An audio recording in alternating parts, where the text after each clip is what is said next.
Bonjour Monsieur le Gouverneur, merci de venir pour la deuxième fois au Climate Finance Day.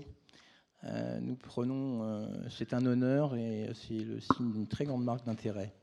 It will be unfair to ask you to ask your main takeaways of the day or even a wrap up, but maybe I'm sure you've seen our program and you could tell us what it inspires to you.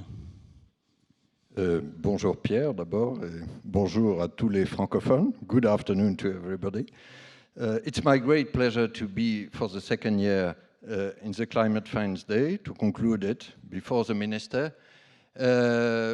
Last year I said that it's really our new frontier as regulators, and I couldn't be here this morning, but if I look at this 1 year, since your last Climate Finance Day, I'm really impressed by what we could call a double acceleration. An acceleration of urgency, of fear even, and an acceleration of action on our side collectively. And it's a race, clearly. We're not sure yet that we will win the race, but we are committed to do everything possible to contribute. I will give some perhaps examples of this strong acceleration, which really impresses me in 1 year. Can I first say that it perhaps even creates a temptation, and here I have some caution, saying that green finance can solve climate change in itself.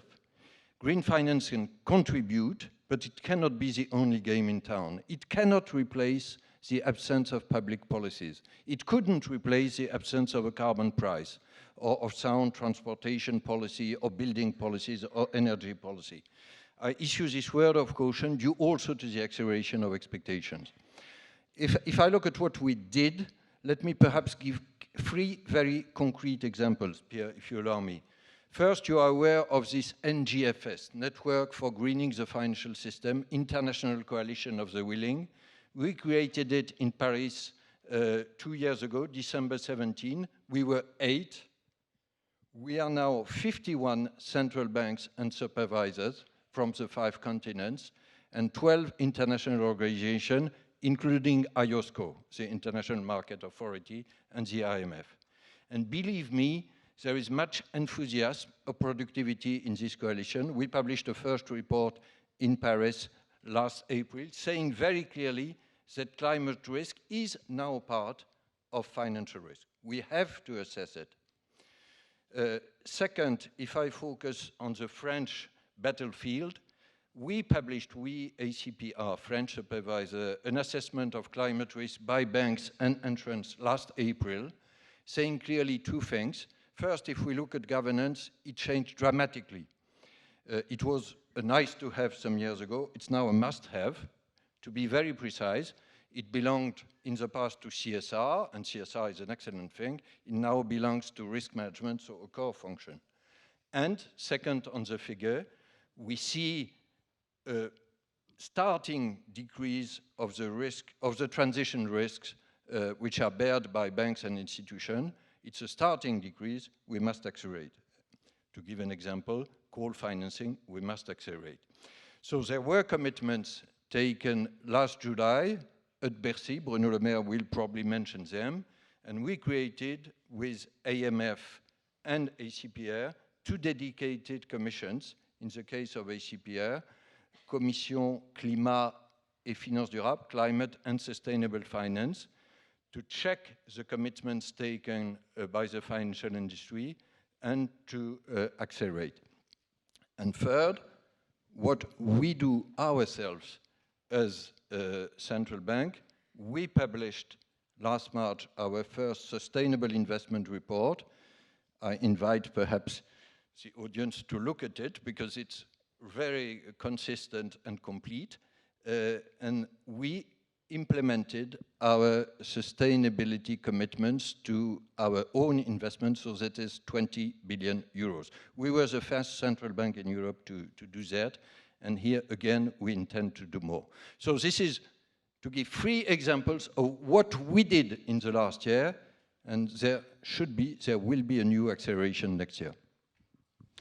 Thank you. You mentioned climate as being now integrated in as a financial risk in the mainframe.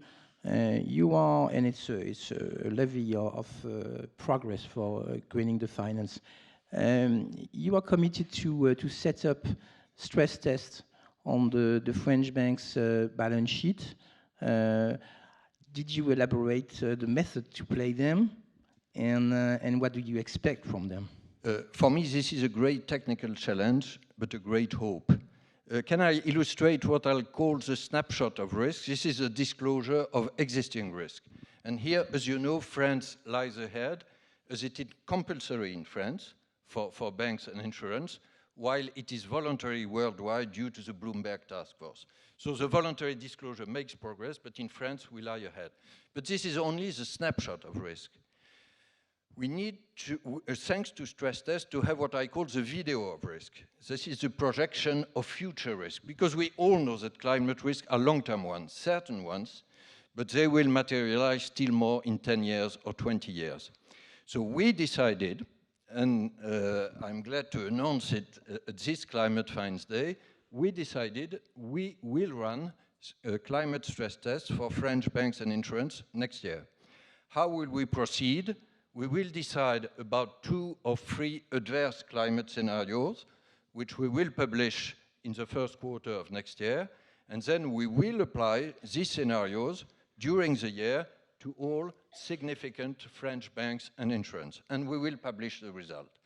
And this will be a very important progress in order to better assess the kind of climate risk which are already nascent in banks and insurance balance sheet. You realize, I don't want to be boring, Pierre, but you realize that this is a clear technical challenge. What kind of scenario should we choose? And how should we translate this climate scenario in economic and financial consequences, and then to the individual balance sheet? But this is a work we will deliver next year. We lie ahead. There are already perhaps 2 other examples worldwide, but if I look at NGFS, most of other supervisors are not yet there, but this belongs to the agenda of NGFS to try to have it for all supervisors. Speaking about NGFS, and as Europlus is one part of Climate Finance Day, can I mention Arnaud de Bresson is here, that we were yesterday together in Tokyo, and we had the pleasure of the Bank of Japan, thanks to its governor, Kuroda-san, announcing publicly yesterday that Bank of Japan would join the NGFS. This is also a very important evolution. And again, I go to Tokyo each year.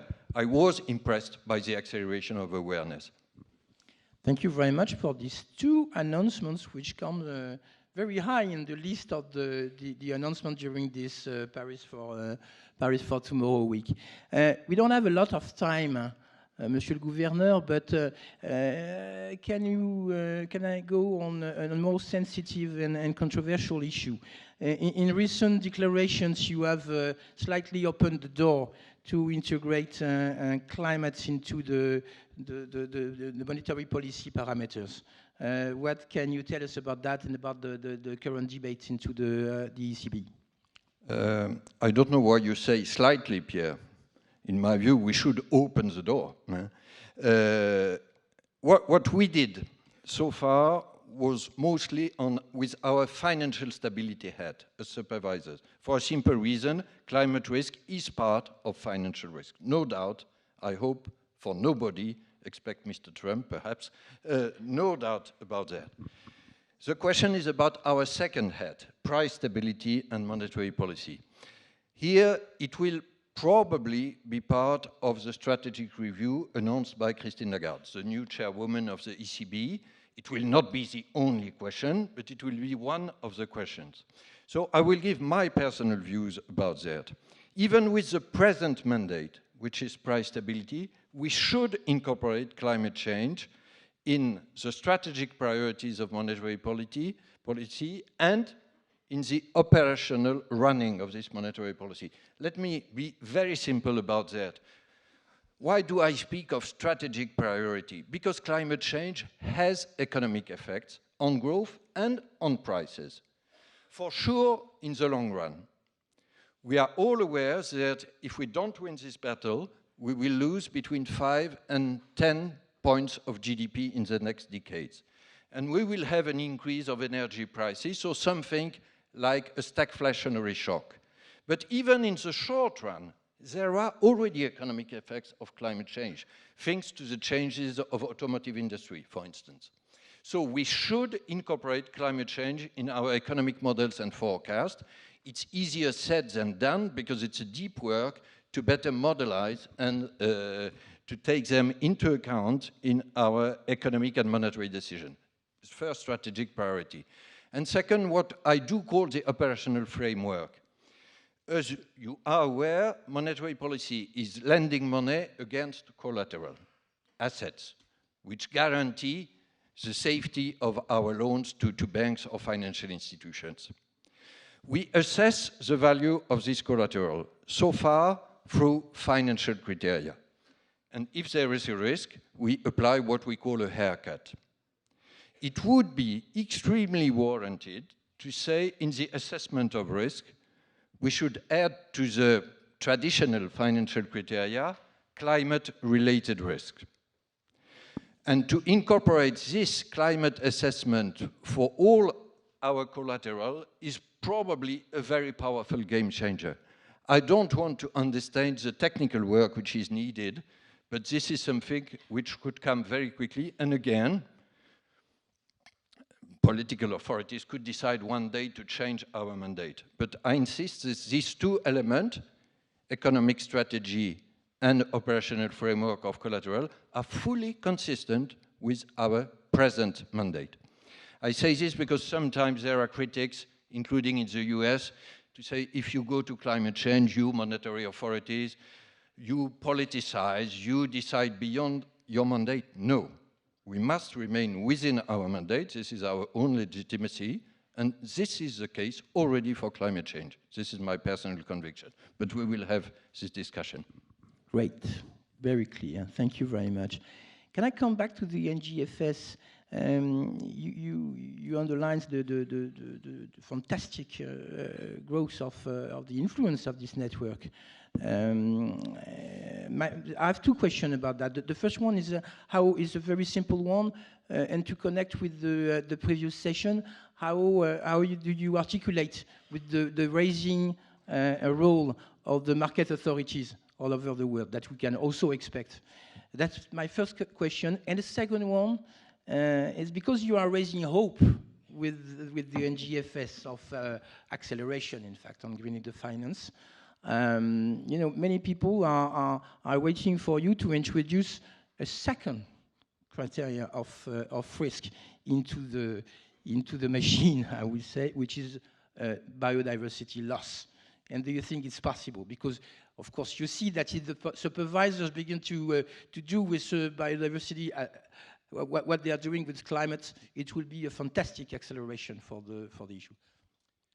About the two questions. First, about market authorities, I will speak under the control of my friend Robert Offel. I think that in France we have an excellent cooperation. At the global level, perhaps sometimes market authorities lied a bit behind, but I see a significant acceleration. It's why I stress the fact that IOSCO joined the NGFS as an observer, and there is also a network within IOSCO, so I think that the acceleration is also at play there. Your second question about the next steps, possible next step of NGFS. Can I mention one point which you didn't mention, and then one word about biodiversity? The one point is the key importance of taxonomy. And we all know how this issue is sensitive. It's not up to us. It's up to the European Union. There is this EU proposal. We all know the difficult debate about nuclear and such other categories. But we badly need this public taxonomy, because one of the weaknesses we have at present is that we are too reliant on diverse private taxonomies, including for green bonds themselves. It's a qualitative fragility of green bonds. I'm delighted about the figures. You are aware of them. We will have a record issuing of green bonds this year, $250 billion probably. Very significant, 1/3 of them in Europe. But if I had to put it out, We all know that the green label is very diverse and sometimes comes from the issuer itself. So we absolutely need a public taxonomy. This is my wish for the coming months. About biodiversity, and you discussed it, here, to be frank, we don't know yet. You know how central bankers are. They look at the issue, they analyze, they have economic assessments, and then they try to be very consistent in their action.